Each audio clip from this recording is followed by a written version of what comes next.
Há sol na solidão.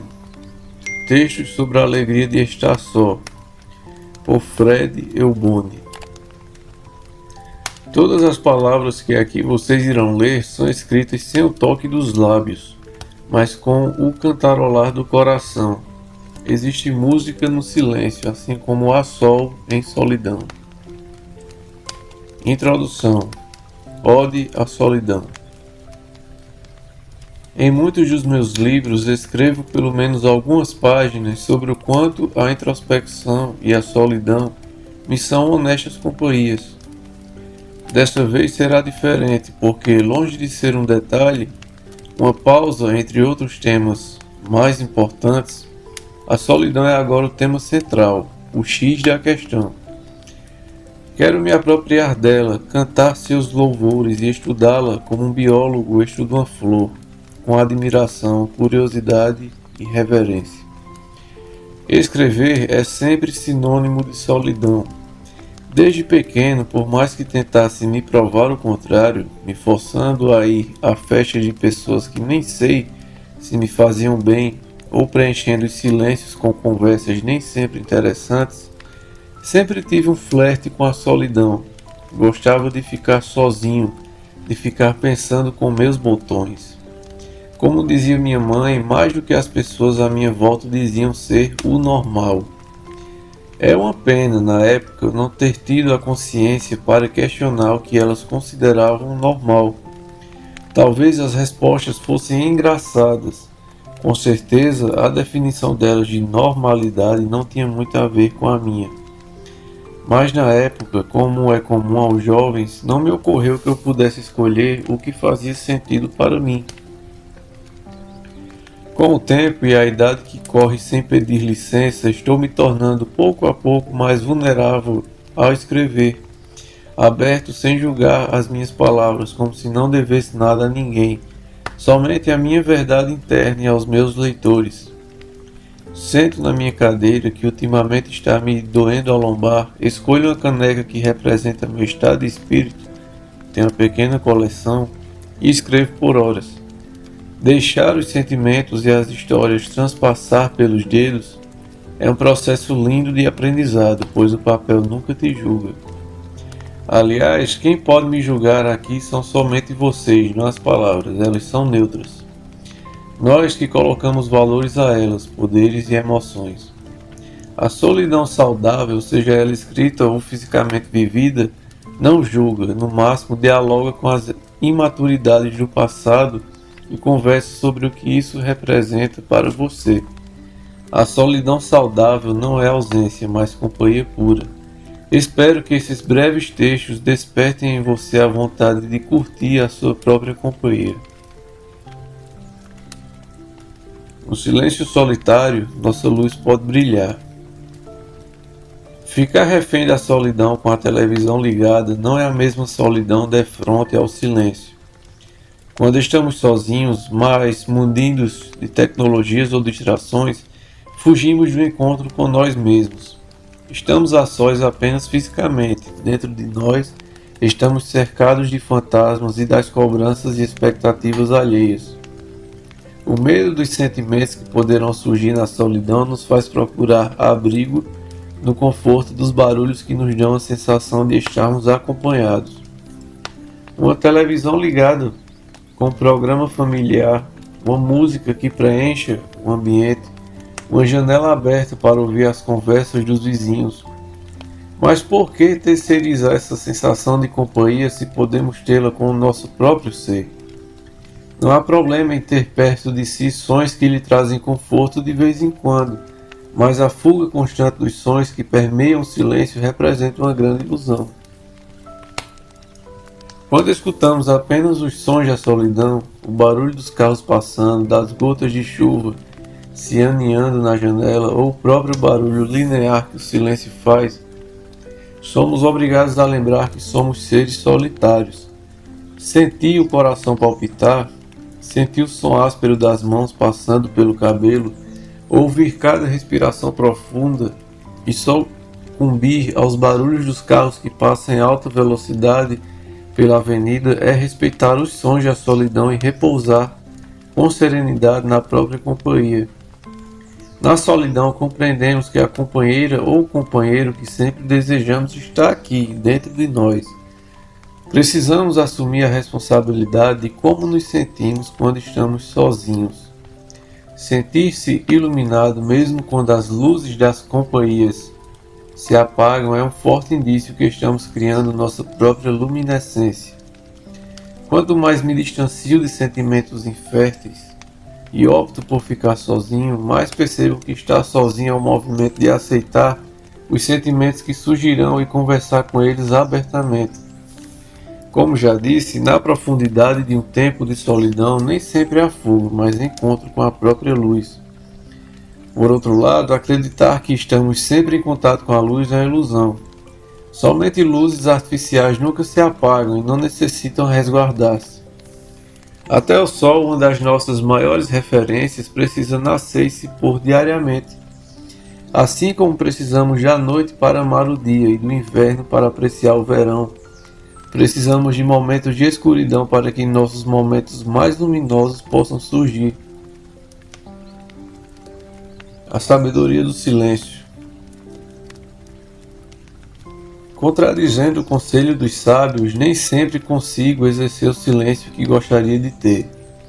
Por mais que eu seja fiel à solidão, tenho a natureza expansiva, sociável e gosto de compartilhar verbalmente o que sinto e o que penso. Em suma, minha boca fala demais e muitas vezes morro por ela. No entanto, nos momentos em que mais precisei de mim, não foram as palavras que me salvaram, e sim a ausência delas. O silêncio pode ser um companheiro árido, às vezes duro, eu sei, mas ele me trouxe respostas que jamais imaginaria receber. O silêncio da solidão constrói uma ponte entre os nossos pensamentos mais valiosos. Foi o terreno mais fértil para que eu aprendesse a ser o melhor amigo. Não aquele amigo que concorda com tudo ou nos leva a atos imprudentes, mas o amigo verdadeiro que escuta com compaixão, mas sabe falar duras verdades quando necessário. Fato é que, refém do silêncio, sou extremamente vulnerável comigo mesmo. Dou ouvidos a histórias que por muito tempo fingi não serem minhas. Enquanto as palavras de outros podem trazer respostas que aliviam o ego, o silêncio oferece perguntas que engrandecem a alma. Como disse Bob Dylan, a resposta, meu amigo, está soprando ao vento. No silêncio do ser, na preciosa grandiosidade da natureza, o vento dá respostas aos que sabem ouvir seus tácitos assobios. Arte, solidão, cuidado e conexão. Nos tempos da solidão forçada por conta da pandemia, as minhas leituras foram uma grande e aconchegante companhia. Elas foram variadas, desde um livro que minha querida amiga e companheira de trabalho, Clarissa, me indicou, chamado A Vida em Análise, de Stephen Gross, que conta histórias de vida de alguns personagens reais em sessão de terapia, com algumas histórias infelizes e catárticas, porém cheias de reviravoltas e aprendizados, até algumas tentativas frustradas de ler alguns clássicos que há anos tento me forçar a ler. Preciso confessar algo para vocês. Muitas vezes me sinto culpado por não conseguir terminar os clássicos. Ou, caso termine a leitura, não me sinto tão conectado com o livro como os escritores que admiro disseram que eu deveria sentir. Fato é que me conecto e me aprofundo em minhas leituras com a mesma facilidade em que, em meio a elas, me levanto incansavelmente em busca de algo de pouca importância. Vou pegar um café, um chá melhor. Está chovendo? Será que fechei a janela? Preciso ir ao banheiro.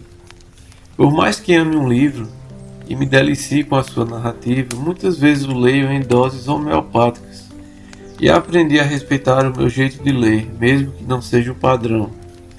Em meio a chás, idas ao banheiro e xícaras, cafés sem açúcar, fico pensando como muitos acham que ler é somente um ato de adquirir conhecimento e se contentar com a sua absorção do conteúdo. Durante a leitura, antes de se conectar com o livro e se perder entre as páginas cheias de reflexões e sentimentos, você se conecta com você mesmo. E se as pessoas interpretassem a leitura como um ato de se amar em solidão, um autocuidado, Ler é ser felizes em companhia dos nossos próprios afagos imaginários, ao mesmo tempo em que nos sentimos inteiramente compreendidos pelas histórias que nos enlaçam de zelo. Sentar em um lugar que nos aconchega, pegar um livro e sentir que aquele momento de reflexão é dedicado a si, é um grande abraço na nossa parte solitária que observa a vida de um lugar seguro. Até porque, por mais que estejamos imersos em lutas medievais ou aventuras amorosas irremediáveis, dentro de um livro estamos seguros. Mesmo que estejamos repletos de imagens, personagens e fantasias, generosamente cedidos pelo autor do livro, ao virar a última página estamos sozinhos. Chegamos no destino final do caminho que o escritor nos convidou a trilhar, pulsando com as emoções daquela aventura, com o sabor de belas frases e trechos marcantes ainda presentes na nossa boca. Estamos sós, mas nos sentimos conectados com a nossa parte sensível, como se estivéssemos fazendo carinho em nós mesmos. E se essa sensação de companhia e aconchego que temos ao ler um livro fosse sentida enquanto estamos almoçando sozinhos, cuidando de um jardim ou caminhando em direção a uma convidativa sala de cinema? Dizem que quem carrega a arte consigo nunca se sentirá solitário. Mas será que é a arte que realmente nos faz companhia? Ou o nosso olhar sensível e atento que ela nos faz ter por nós mesmos que nos escolta da solidão? Quando escuto uma música que gosto e sinto que estou acompanhado de uma emoção calorosa, não me sinto sozinho, por mais que fisicamente esteja. Naquele momento, em companhia de músicas, livros ou outras artes que me emocionam, é como se o meu eu físico, meu corpo estivesse em harmonia com o meu eu interno, minha alma, minha consciência. Me sinto tão zeloso e conectado comigo que não consigo me sentir solitário. A arte, em sua essência, apura a conexão por nós mesmos. Ela é um ponto para conectar a nossa parte sensível e terna com a nossa parte física e descrente. E é essa conexão que faz com que não nos sintamos tão solitários. Eu suspeito que, se tivermos o mesmo olhar carinhoso e sensível que a arte nos desperta por nós mesmos, mesmo sem estar ouvindo uma música ou lendo um livro, viveríamos os nossos momentos sozinhos de forma menos solitária. O que torna a solidão doída é a sensação de não ter ninguém. A arte é a prova de que estamos sempre conectados, não é apenas uns com os outros e com artistas que nem estão mais aqui, mas com a grande consciência coletiva que nos habita. A cor da solidão. Deitado na cama, com os pés envoltos em cobertores que acabei de tirar do armário, tento ressignificar as injustiças que passei nos últimos anos e sinto a solidão esmagadora. Quero fugir dela, mas resolvo ficar. Vejo que isso que estou chamando de solidão tem nomes mais precisos: isolamento, desconexão, abandono. Muitas vezes, sem pedir licença, esse emaranhado de medos levam a mente para futuros que não nos pertencem. Insaciáveis, os medos forçam os pensamentos e a imaginação a trabalhar em uma velocidade cansativa demais para a noite. O problema da solidão é quando tentamos prever seus movimentos. A solidão é livre, tem vida própria, solte-a e ela saberá para onde ir. Como um enorme, límpido e azulado rio, quando mergulhamos em suas incertezas, preocupados em nos salvar, insistimos em nadar contra a correnteza, pois queremos voltar para aquele lugar de onde partimos. Porém, caso nos deixemos levar, guardando forças e nos entregando à correnteza, podemos descobrir lugares lindos. Nem toda correnteza nos leva para um lugar afrontoso e desconhecido. Se a solidão fosse uma cor, qual seria para você? Qual cor representaria melhor o sentimento que a solidão lhe traz? Injustamente, quando imaginamos a solidão, logo criamos uma imagem de escuridão, de tristeza e distanciamento. A solidão não seria um amigo popular, mas sim um amigo estranho. Dificilmente alguém imaginou uma cor quente, tingida ou feliz. Mas por que a nossa solidão não pode ser amarela ou lilás? Por que não pode ser divertida ou risonha? O contato com a solidão pode ser profundo, mas não necessariamente precisa ser triste.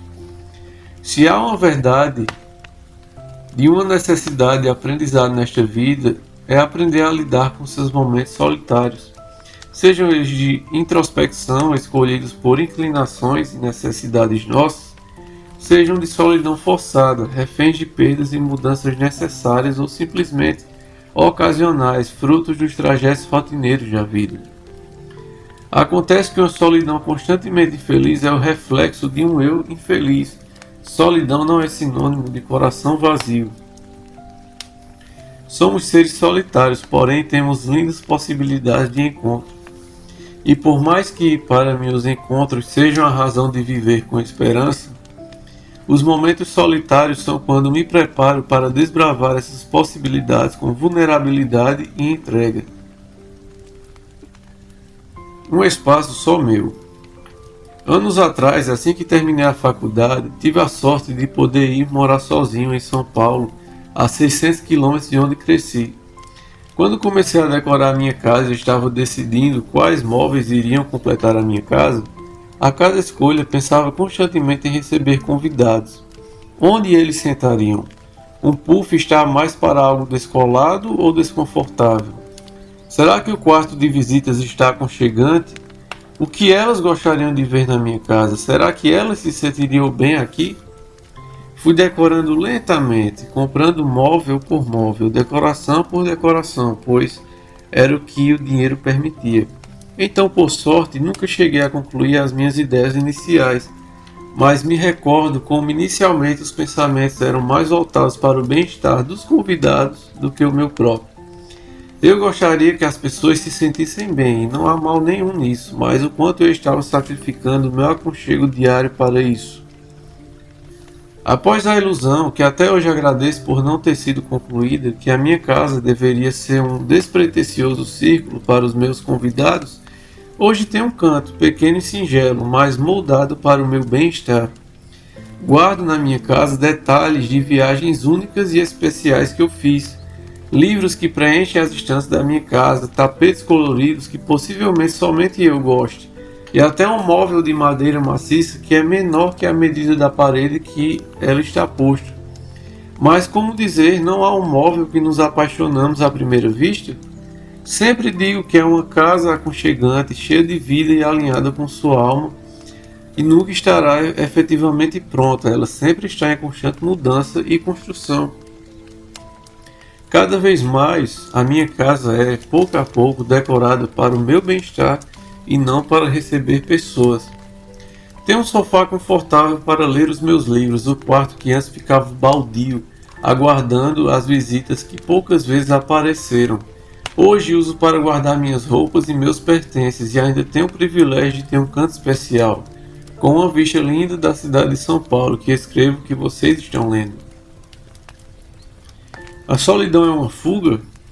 Por gostar de ficar sozinho, já recebi muitas perguntas de pessoas próximas, aparentemente preocupadas sobre os meus momentos de solidão. Lembro de um dia em especial que me disseram, não me recordo exatamente quem, que quem tanto gosta de ficar sozinho é porque quer fugir dos problemas que os rodeiam. Ficar sozinho em momentos difíceis e profundos não é nem de longe fugir dos problemas, mas sim encará-los com a coragem necessária. Para estar sozinho é preciso ter muita coragem. O que mais fazemos diariamente é fugir dos problemas, fingir que nada aconteceu, tentando apressar o ponteiro do relógio em saídas noturnas, encontrando alguns amigos que transformem nossas mágoas em raivas fúteis, outros em alegrias momentâneas. Dedicar-se a ficar só em momentos de tempestade e olhar para si com toda a atenção necessária é algo de extrema força. Encarar a dor com a solidão que o autoconhecimento pede é não buscar uma validação fácil, mas sim o conforto do consciente. A introspecção da solidão é necessária para fazermos a ponte necessária dos sentimentos internos para os externos. A solidão é o melhor processo para se conhecer, porém alguns têm medo de se encontrar e descobrir que não são o que acham que são. Não há encontro mais dolorido e belo do que o encontro consigo mesmo. A vida é um constante encontro interno, com breves momentos externos. Os encontros externos nos mostram como a vida fica singela, regada às alegrias risadas, amores e esperanças. Porém, o encontro com o interno é uma escolha que descortina qual é a nossa verdade e o que realmente somos. Uma verdade inconstante, mutável, porém única, que temos como ouvir com sensibilidade e silêncio. Enquanto tentamos apressadamente entender o que os outros são e o que desejam de nós egoicamente, achamos que já nos entendemos por inteiro. O contato diário com o nosso mundo interno nos prova que isso não é verdade. A nossa alma sempre é capaz de nos surpreender, mas enquanto os que abraçam a solidão podem levar sustos passageiros com os que encontram, aqueles que fogem desses momentos podem se assustar tanto com suas próprias incoerências, contradições e maldades que correm o risco de passar a vida toda fugindo de si mesmo. A solidão não é uma fuga, mas a fuga da solidão pode sim ser uma forma de ilusão. Meu universo particular. Sempre que me relaciono com alguém, começo a sentir que, além de dividir beijos demorados e piadas de qualidade duvidosa, vamos passar a dividir boa parte do tempo, juntar as escovas de dentes, etc. Diga a seguinte frase: quem respeita a minha solidão sempre terá o melhor de mim. E o que quero dizer com melhor de mim é que quem sabe respeitar os meus momentos de quietude, saberá também respeitar o meu ser e, consequentemente, ter passe livre às minhas emoções. Faço questão de avisar porque nem todo mundo tem essa mesma necessidade de isolamento e introspecção do que eu. Desde que me conheço por gente, sou este misto de vontade de voar até o topo da montanha e declarar as minhas emoções aos quatro ventos, com um forte impulso de querer sumir do mundo para criar as minhas artes sozinho. Vivo assim, entre o desejo de amar de peito aberto e me esconder do mundo. Necessito mergulhar na minha intensidade em silêncio para ver emergir meus escritos, músicas, livros, ideias e sonhos. Enquanto escrevo isso para você, estou em solidão, sentado na minha sala, dialogando com o meu mundo interno, completamente conectado comigo para conectar você também a mim. E se alguém quiser competir com esse meu ritual, o que será de nós? Nas relações em que mergulho, gosto do abraço quente, da respiração perto da nuca, dos apertinhos das mãos, mas na mesma proporção, gosto de fazer pausas dessa proximidade prolongada. Aquela fusão absolutamente de alguns casais que muitos veem como romântico e invejável, para mim não é uma opção. Um exemplo, andar de mãos dadas por mais de 3 minutos para mim é um sacrifício que ainda não consigo explicar de forma clara. Sinto como se eu mexesse demais as mãos ao falar para aquietá-las sob outra mão. É até um pouco triste admitir para uma alma romântica como a minha que no meu mundo interno nem sempre caberá nós dois. Preciso do meu universo particular. Mesmo assim, deixei muitas mãos pousarem sobre as minhas, mãos que sofreram comigo, que cuidaram de mim, que me amaram, mas que também mentiram para mim. E tudo bem, quem nunca mentiu para sentir-se mais interessante do que se julgar ser? Não julgo, mas também não trago novamente para o meu lar. E por isso muitas vezes escolhemos a solidão, pois quando brincamos de reler as histórias em que morremos ao final, nos questionamos como conseguimos deixar almas tão pesadas deitarem na nossa cama. E por mais que o peso dessas pessoas ainda habite um pouco em nós, não posso deixar que ele me distancie da esperança que tenho nas pessoas. Não posso amar a solidão a ponto de não saber mais abrir minhas emoções aos outros. Pois, convenhamos, fingir que amamos a solidão por uma incapacidade de socializar é um jeito muito pobre de viver. A solidão por não ter ninguém é dolorida e prazerosa ao mesmo tempo. É prazerosa, pois aprendo a me amar e disponho do meu tempo inteirinho para realizar os meus próprios sonhos e vontades. É doloroso, porque sonhar e realizar junto é muito especial. Fora de um relacionamento amoroso, a gente aprende a se priorizar, e isso é libertador e delicioso. Criamos rotinas que são saudáveis, que nos fazem bem e olhamos no espelho cientes que ninguém irá nos salvar além de nós mesmos. E isso traz uma paz indescritível. Por outro lado, com quem dividiremos as nossas conquistas? Qual carinho nos falta antes de dormir? Cadê o corpo quente para se enroscar com o nosso? A presença sólida que todos os sentidos recebem e celebram. Será que alguém ainda gostaria de nos ouvir? A gente aprende a viver sem alguém, mas não devemos nos acostumar a viver sem ninguém.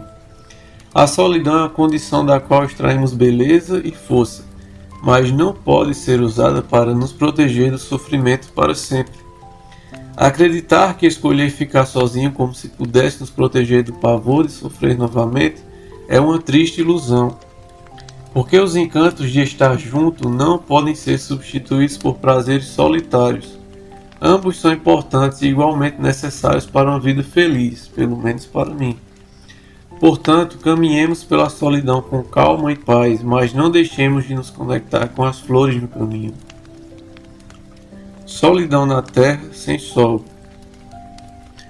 Longyearbyen, capital de Svalbard, um arquipélago pertencente à Noruega, é a cidade mais a norte do mundo. Com 3.000 habitantes e 3.000 ursos polares, a quantidade de ursos e habitantes é a mesma. Em janeiro de 2020 fui conhecer esse lugar distante e ermo. As semanas que passei em Svalbard eram de extremo inverno, sem qualquer contato com o sol. Dormíamos e acordávamos em completa escuridão. Não havia luz do dia, o sol não estava lá para guiar e suscitar os nossos passos. Se a solidão me parecia uma companheira de longa data nesta viagem, ela quase se materializou ao meu lado. Não havia como ouvir música, pois os fones congelavam em minutos e os meus óculos, feitos de metal, congelavam e queimavam meu rosto. Se em casa as minhas companhias favoritas eram as músicas que eu ouvia durante o dia, o pôr do sol e a escrita dos meus livros e textos, em Svalbard, o escuro, o vento e o frio foram meus únicos companheiros. A natureza nos obriga a meditar. E quando digo meditar, não estou falando em posturas em posição de lótus ou silêncios ininterruptos, mas como ela nos força a estar no presente. Ela está no controle, nós somos somente passageiros naquelas enormes e eternas geleiras. Em Svalbard, no escuro do inverno, os olhos enxergam muito mais longe. A gente se sente tão pequeno diante dessa vastidão, dessa grandeza. Ao mesmo tempo, as experiências são tão incríveis que são impossíveis de captar em fotos ou em palavras. Traz uma sensação de privilégio, de gratidão, difíceis de expressar. Já estive em lugares menos hostis que nunca me trouxeram tanta paz.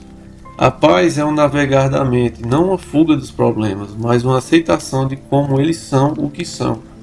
A paz que senti não foi por estar longe dos problemas, mas por ter um encontro cristalino com eles. Quanto ao silêncio no gelo, a falta de som é absoluta. A ilha de Spitsbergen é 60% gelo permanente e embaixo do solo há uma camada chamada permafrost, que não permite que nenhuma planta cresça. Não tem árvores lá. Não tem barulho de plantas do farfalhar das folhas de pássaros. É só o barulho agudo da neve em contato com os sapatos. É uma neve seca que nem areia e faz um barulhinho agudo muito característico. Caminhando, sentindo o barulho aconchegante e solitário que pisar na neve me traz, me fiz perguntas difíceis até aquele momento. Enquanto estamos acompanhados de um frio que ultrapassa os 30 graus abaixo de zero, os pensamentos correm para as coisas que realmente importam. Não há motivos para gastar energias pensando em coisas que habitam o raso do nosso consciente. O que realmente importa? Quais são as minhas prioridades nesta vida? Por que perco tanta energia com pessoas que nunca se dispuseram a saber quem sou? Se o que está acontecendo comigo não vai afetar o mundo, então por que sofrer tanto? Somos parte de algo gigante, monstruoso. O medo que temos da natureza mais hostil se assemelha ao medo que temos da vida. Não se trata de enfrentá-la com sentimentos de poder ou vingança, por mais impiedosa que ela tenha sido, mas de encará-la com a sabedoria de aceitar o inédito. Se a natureza está em controle, não temos o que temer, porém aceitar. Na beleza única daquelas enormes montanhas iluminadas pela gentil luz que a lua nos cedia, somos somente afortunados espectadores, não os protagonistas. Não há tempo para pequenezas ou grandiosidades do ego. Enquanto enfrentávamos os ventos fortes em caminhadas longas, não pensávamos em coisas banais como o que as pessoas pensam sobre quem sou ou como me visto, ou o que minha família acha da minha profissão, nem como vejo o meu futuro e minhas metas profissionais. Toda a energia física e mental estava dedicada apenas a desbravar a natureza. Eu estava vulnerável e ao mesmo tempo completamente conectado com o presente. Nada é mais sábio do que estar verdadeiramente presente, dirigindo uma moto neve, andando em alta velocidade, quilômetros adentro do mar congelado, com temperaturas de menos 28 até menos 35 graus Celsius registradas no mostrador, aliado ao vento frio que rachava as poucas partes descobertas do nosso rosto e ainda aumentava a sensação térmica. Tudo num breu absoluto escuro. Percebi aquele momento como a natureza coloca tudo numa perspectiva em que ela revela o tamanho das coisas.